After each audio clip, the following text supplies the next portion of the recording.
2024 का लोकसभा चुनाव बेहद दिलचस्प बना हुआ है। इस चुनाव में ईडी की गिरफ्तारियां, संदेशखाली में हिंसा, लद्दाख में प्रोटेस्ट, पीओके में प्रोटेस्ट, इसी बीच स्वाति मालीवाल के साथ हुई हिंसा, चुनाव आयोग के नियमों का उल्लंघन, पोलिंग बूथ पर बवाल, साथ ही तमाम नेताओं का इस पार्टी से उस पार्टी करने का सिलसिला जारी रहा।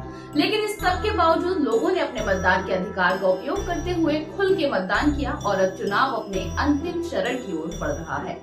यूपी में सबसे आखिरी 7वें चरण में पूर्वांचल की 13 सीटों पर वोटिंग अभी बाकी है, जिसमें देश के पीएम मोदी का संसदीय क्षेत्र वाराणसी और सीएम योगी का गोरखपुर सीट शामिल है।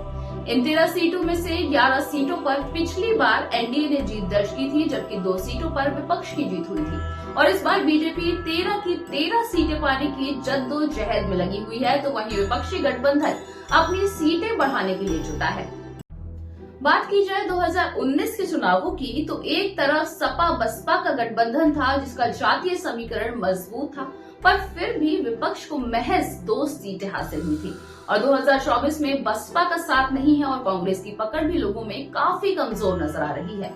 दूसरी तरफ एनडीए का जातीय समीकरण बेहद मजबूत है। पूर्वांचल में बीजेपी के साथ राजभर, चौहान, निषाद और गैर यादव ओबीसी समाज के लोग साथ दिखाई दे रहे हैं। ओम प्रकाश राजभर, अपना दल सोनेलाल और निषाद पार्टी एकजुट होकर एनडीए को मजबूत करने में जुटी हुई है। इनमें उत्तर प्रदेश की वाराणसी सीट पर बीजेपी को सबसे अधिक वोट मिले थे। पक्ष और विपक्ष में 63 और 18% का फर्क था और गोरखपुर में 60 और 31% का फर्क था। बाकी चंदौली और बलिया सीट से ज्यादा अंतर सामने नहीं आया था। ये तो थी लोकसभा चुनाव 2019 की बात। अब 2024 में क्या नतीजे आते हैं, ये तो 4 जून को सबके सामने आ ही जाएगा।